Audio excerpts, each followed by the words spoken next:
itu baru akan dilakukan vaksinasi. Jadi jangan takut, di sana akan ada dokter yang akan memeriksa atau screening terlebih dahulu. Ya, dibawa saja dulu anaknya, ceritakan kepada dokter ada alergi apa, kemudian dokter pasti akan bertanya kan ya, apakah mengalami batuk pilek dalam waktu dekat dan sebagainya. Dijawab saja dengan jujur, dokter yang akan memutuskan. Nah, seperti itu Pak Sugeng. Baik, terima kasih atas penjelasannya. Jadi begitu ya Ibu ya, yang bisa menentukan apakah ini vaksin atau enggak nanti tim dokter lah ketika di screening itu. Jadi insya Allah itu akan lebih akurat lah. Jadi silakan aja nanti datanya diisi, dibawa untuk ke sekolah untuk vaksin. Dan nanti yang menentukan ini berhak divaksin atau enggak itu ada timnya nanti. Begitu ya Bu ya. Oke. Pertanyaan selanjutnya apa Pak tadi? Masih ada Bu, mohon izin. Pertanyaan berikutnya, saya ingin bertanya dari Stefani Ru. Apakah proses vaksin ini difasilitasi oleh pihak tertentu atau bisa langsung ke puskesmas terdekat? Terima kasih. Silakan Bu. Ya, nantinya akan dilayani juga seperti saat ini ya. Seperti saat ini kan juga yang umum itu dilayani langsung di puskesmas. Tetapi karena vaksinasi anak ini baru dimulai, nah untuk anak silakan nanti di sekolah saja supaya lebih gampang dari sisi pendataannya. Karena di Kota Pontianak itu vaksinasi anak akan terus dilakukan di sekolah-sekolah. Terkecuali mungkin pada saat dilakukan vaksin, ibu atau bapak sedang berhalangan ya, atau anaknya sedang tidak datang, tidak hadir masuk sekolah. Nah itu berarti mau nggak mau tidak bisa pada waktu itu divaksinnya, tinggal nanti menunggu pengumuman lebih lanjut untuk melakukan vaksin di puskesmas sesuai domisili. Jadi untuk dalam waktu dekat ini silahkan diikuti kegiatan vaksin yang ada di sekolah-sekolah terlebih dahulu. Ya, baik, terima kasih Bu Dini. Sebelum kita ke pertanyaan selanjutnya, selamat datang Dr. Rafaid Akbar Al-Faizi. Dengan saya selamat siang Pak. Terima kasih atas kejadiannya. Izin Dok, saya lanjutkan Dok ya. Ada beberapa pertanyaan ini. Silakan Pak. Baik, terima kasih.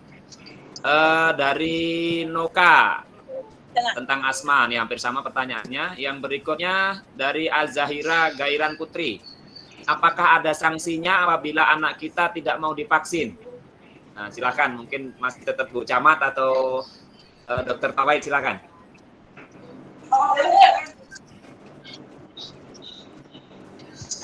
Mungkin untuk sanksi mungkin Bu Camat dulu Pak. Oke, Bu Camat, Bu Dini, mohon izin. Untuk sanksi, karena saya kurang tahu regulasi untuk sanksinya. Halo, apakah Bu Dini masih bersama kita?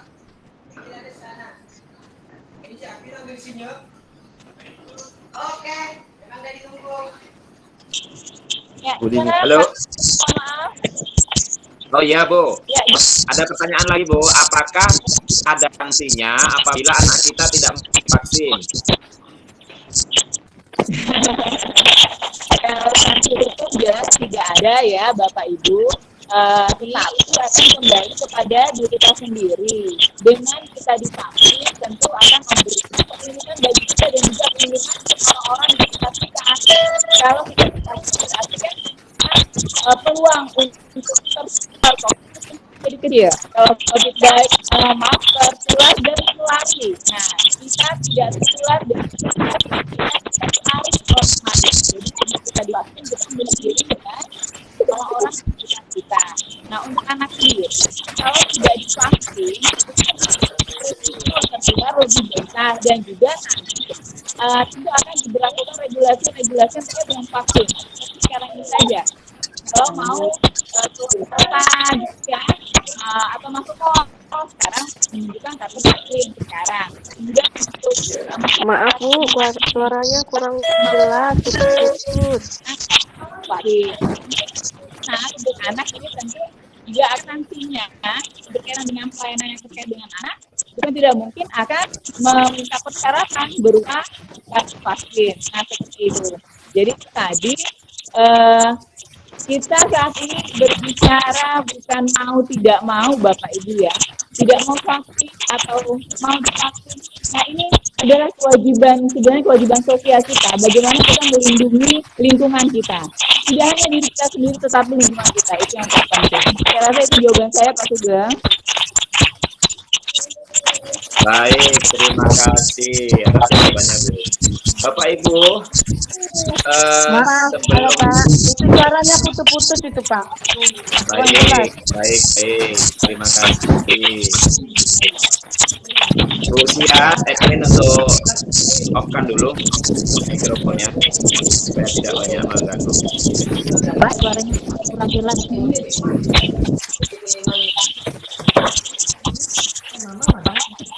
Off-kan mikrofonnya dulu.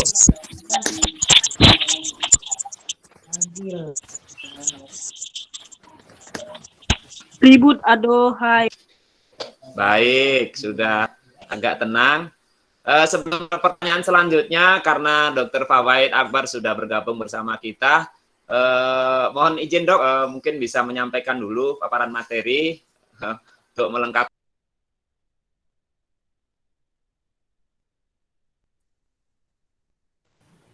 Suaranya Pak Sugeng ketutup.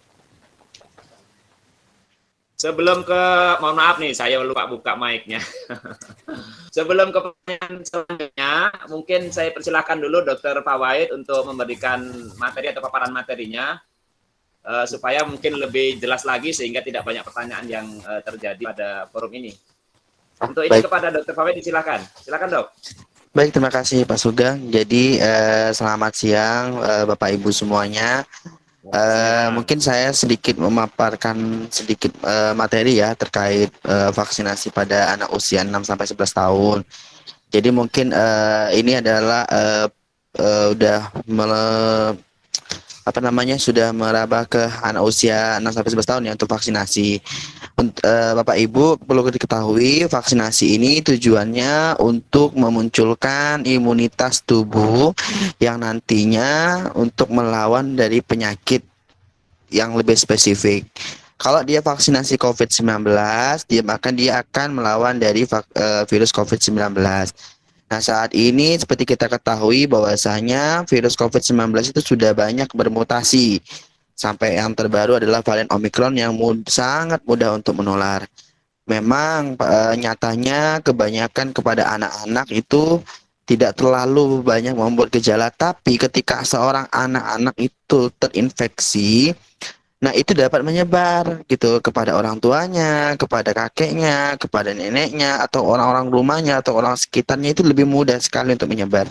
Makanya dengan pemberian vaksinasi ini tujuannya biar terbentuk imunitas tubuhnya dan imunitas lingkungannya sehingga varian COVID ini tidak mudah tertular. Nah, untuk vaksin yang digunakan itu adalah vaksin Sinovac.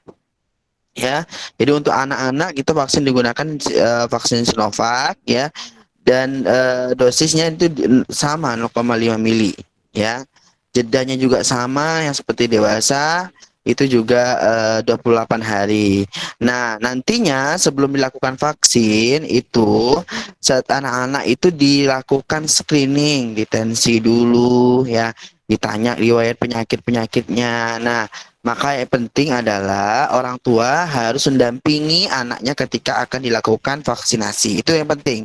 Karena ketika nantinya ditanya anaknya sakitnya apa aja, itu kan yang banyak tahu nih orang tuanya nih. Nah, orang tuanya harus nyampaikan sejujurnya, nggak apa-apa nyampaikan ini riwayat-riwayatnya yang pernah sakit atau dibawa di rumah sakit itu sampaikan semuanya.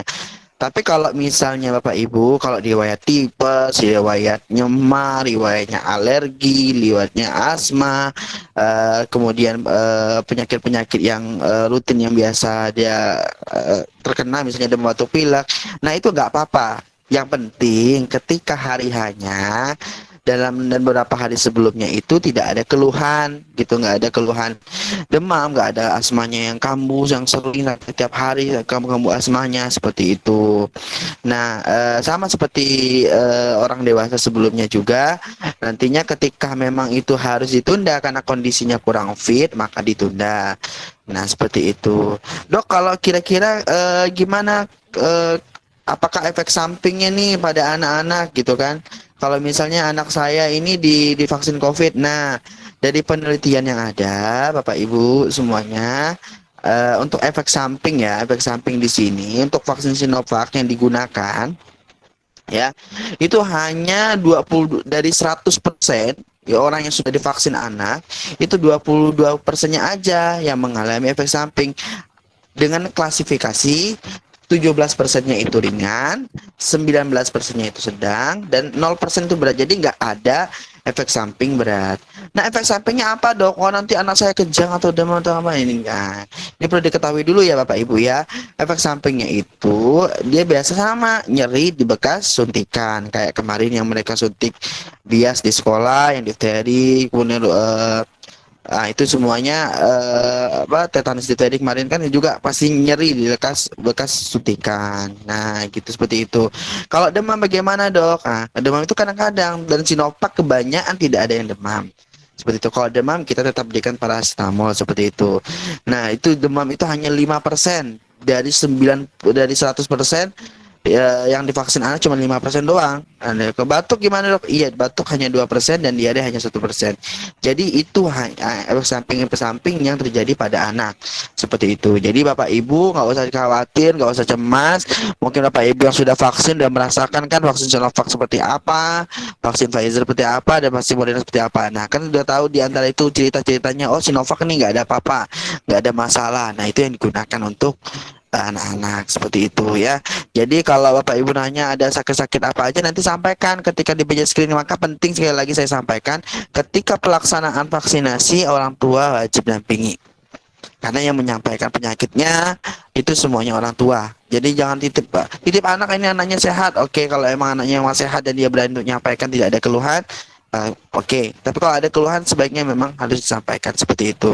Mungkin itu singkatnya saja Pak Sugeng yang saya sampaikan. Biar mungkin itu sebagian banyak pertanyaan dari orang tua kan. Nanti kalau sakit ini boleh tidaknya. Yang jelas ketika hari H yang bersangkutan tidak ada demam, batuk, pilek, itu sudah sudah aman. Riwayat sakit yang tidak boleh kecuali autoimun ya, vitiligo, nah itu udah memang nggak boleh seperti itu. Kalau dan hari itu asma itu kita tunda sampai benar-benar kondisinya tidak ada kekambuhan asma dulu seperti itu. Itu Pak.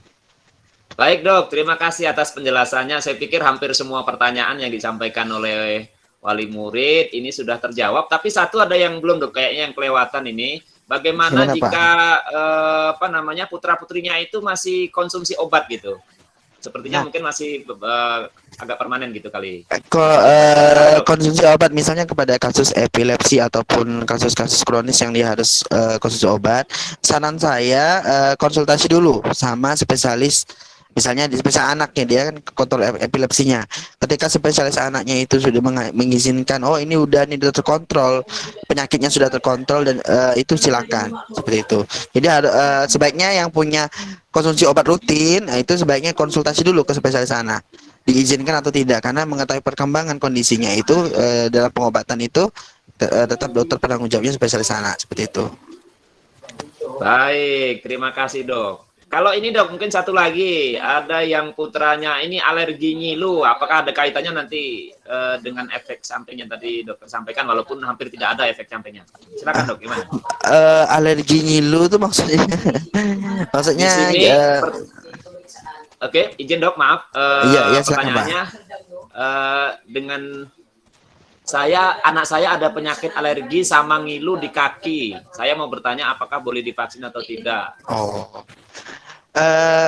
Kalau misalnya dalam pemeriksaan nanti di screening alerginya itu tidak terlalu berat, maksudnya alergi makanan atau alergi beberapa obat tertentu, itu nggak apa-apa bisa.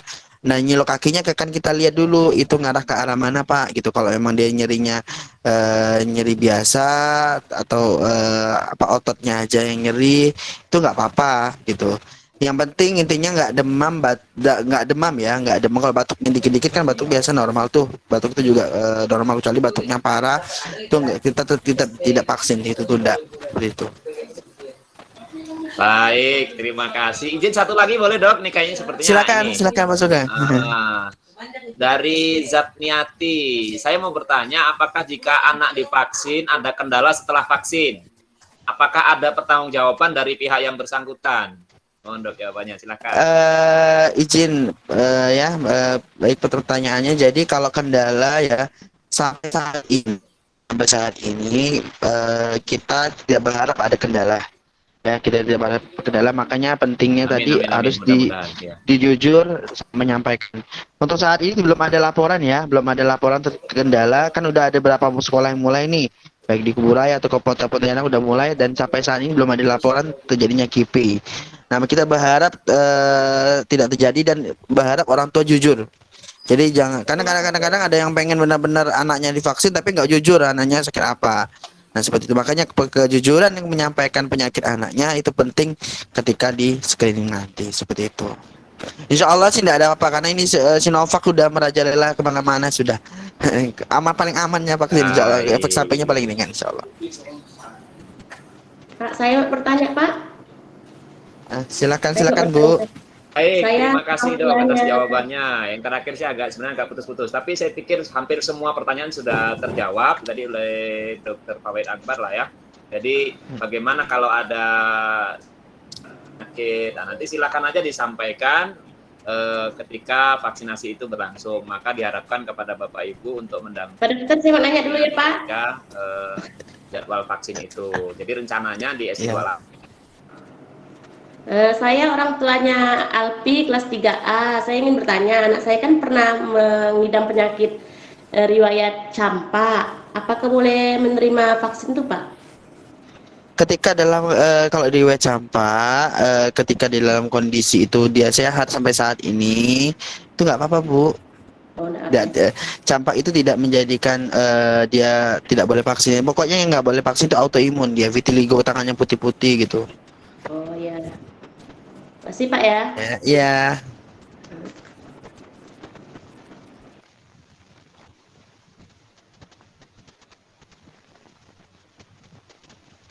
Pak Sugeng mungkin?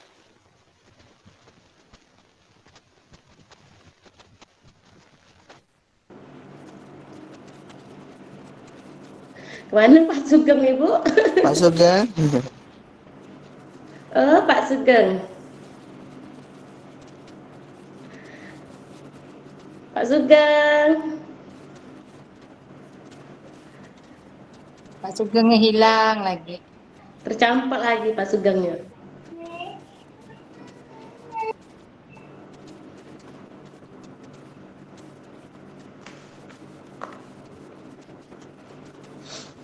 Aduh, ke Pak Sugeng nih. Halo Bapak Ibu. Oke, saya aja ambil alih langsung ya. Jadi untuk SD 28 sebagai informasi, itu jadwal vaksin kita hari Kamis dan Jumat.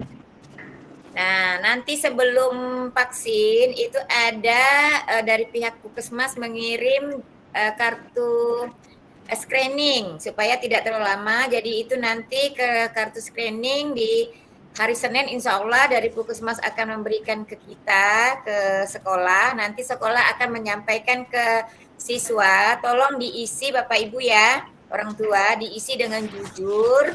Di situ ada riwayat apa saja, penyakit apa saja, tolong dicatat di situ. Nanti dibawa lagi ketika pas akan divaksin. Nah, jangan lupa Bapak Ibu juga membawa fotokopi KK, kartu keluarga. Karena itu nanti nomor nik Bapak Ibu siswa, nah yang divaksin itu nanti agar tercatat dan ini akan dilinkkan di pusat supaya nanti bisa keluar kartu vaksinnya Bapak Ibu. Kopiannya kali ya Bu, kopiannya ya Bu. Fotokopiannya. Iya, fotokopi. Nanti kalau aslinya hilang Pak ya, bawa fotokopinya tapi fotokopi yang terang ya, jangan yang gelap supaya nanti pihak Puskesmas mudah untuk mencatatnya. Jadi sekali lagi saya berharap Bapak Ibu mendukung kegiatan kita ini karena kenapa? Tadi udah dikatakan oleh Bapak dokter bahwa memang kepada usia anak-anak seperti gejalanya tidak terlalu nampak, namun untuk penularannya yang kita khawatirkan. Kalau COVID ini menular kepada anak, Bapak Ibu memang tidak nampak, tapi dia bisa menularkan di keluarga yang ada di rumah. Misalnya orang tua, kalau ada yang nenek, kakek dan sebagainya. Itu yang sangat kita tidak inginkan. Dan jika warga sekolah sudah vaksin semua, insya Allah nanti kita bisa melaksanakan pembelajaran tatap muka normal supaya tidak seperti sekarang. Memang kurang efektif dengan waktu yang singkat, jumlah yang singkat, pembelajaran ada yang di rumah, ada yang di sekolah. Jadi kurang efektif Bapak Ibu. Jadi itu saja pengantar dari saya. Mudah-mudahan ada tambahan lagi dari Ibu Camat dan Pak Dokter sebelum kita akhiri nantinya. Dan sebagai info juga, sebenarnya Pak Dokter peserta kita ini banyak. Ternyata setelah, padahal link ini sudah kita masukkan akun belajar. Ternyata hanya maksimal 100. Jadi giliran, ada yang keluar, ada yang masuk, ada yang keluar, ada yang masuk. Ini mohon maaf. Tapi insya Allah tadi arahan dari dokter itu sudah kami rekam dan nanti akan kami kirim ke paguyuban orang tua supaya mereka mendengarkan apa hasil pertemuan ini. Jadi seperti itu info dari saya. Jadi seperti itu. Jadi silakan mungkin ada tambahan dari dokter, dari Ibu Camat atau Ibu Camat masih ada, masih bergabung Ibu Camat. Terima kasih Bu Erianingsih. Mohon maaf saya tadi terlempar. Terima kasih sudah mengisi kekosongan ini. Silakan mungkin dilanjut ke dokter. Silakan dok. Tambahan ya terakhir Pak Sugeng. Jadi nanti memang formnya itu Ibu semuanya untuk kolom-kolom pertanyaan jangan diisi dulu, isi aja data-datanya, nama, nikah dan segala macam semua datanya. Nanti untuk kolom kolom pertanyaan screening itu jangan diisi ya. Jadi nanti biar ketika waktu kita periksa itu dokter yang mengisi seperti itu. Jadi cukup datanya saja di form screeningnya gitu. Yang penting adalah NIK-nya jelas dan bisa terintegrasi. Karena kalau NIK-nya tidak terintegrasi itu kita tunda vaksinnya, kan kita takutnya akan bermasalah gitu. Seperti itu. Baik, terima kasih. Bagaimana Ibu Herianingsih, mungkin masih ada pertanyaan tadi ketika saya terlempar atau bagaimana? Nggak ada ya? Iya. Pak Sugeng, tadi saya sudah lama bicara, Pak Sugeng hilang. Oke, silakan Bu, silakan. Iya, jadi sudah Pak Sugeng, saya tadi sudah ada pengantar, mudah-mudahan dan juga memberikan info kepada orang tua. Ternyata kapasitas kita ini hanya 100, makanya banyak orang tua yang tidak masuk. Jadi insya Allah kita akan sampaikan ini hasil pertemuan ini kan sudah kita rekam ini, nanti kita kirim ke paguyuban ya Pak Sugeng ya. Pak Sugeng. Ya insya Allah. Oke. Coba mungkin ada dari Ibu Camat, saya tahu masih ada, saya tahu masih mau memberikan. Ini mungkin masih ada kan? Cukup saja Pak, cukup. Saya mengucapkan terima kasih ya untuk proaktif kerjasama dari Ibu Kepsek, dari Pak Sugeng juga, perwakilan orang tua dan guru juga Pak ya, dari tenaga pendidiknya. Yang jelas kami dari Kadin amat support kegiatan vaksinasi di kelurahan. Semangat juga untuk Dokter Pawai, semakin banyak siswa dan orang tua yang sadar untuk melakukan vaksinasi bagi putra-putrinya. Saya rasa cukup dari saya. Amin. Terima kasih. Baik, terima kasih. Amin. Terima kasih. Terakhir mungkin masih ada pertanyaan dari Bapak Ibu orang tua siswa yang perlu disampaikan? Nggak ada ya. Kalau nggak ada berarti saya pikir cukup jelas lah ya. Sekali lagi ini karena tadi mohon maaf mungkin agak kesalahan teknis sedikit, jadi ternyata hanya 100 orang yang bisa masuk, namun kita sudah siapkan rekamannya, insya Allah nanti akan kita kirim ke WA grup masing-masing kelas. Mudah-mudahan tidak mengurangi.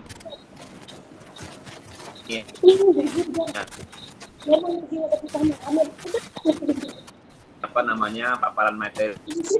Al-Faizi yang telah menyampaikan paparan materi dan tadi menjawab beberapa pertanyaan, termasuk Bu Camat, Bu Dini, Eka Wahyuni, yang juga sudah tadi membantu sebelum dokter hadir bergabung sama kita.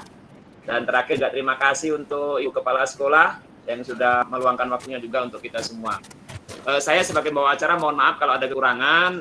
Mudah-mudahan saya berharap kegiatan ini yang kita rencanakan nanti insya Allah hari Kamis dan Jumat, mudah-mudahan tidak ada perubahan dan bisa berjalan dengan lancar. Dan kami juga insya Allah menyediakan fasilitas yang ya diperlukan, khususnya misalnya ruangan, tempat, dan lain-lain.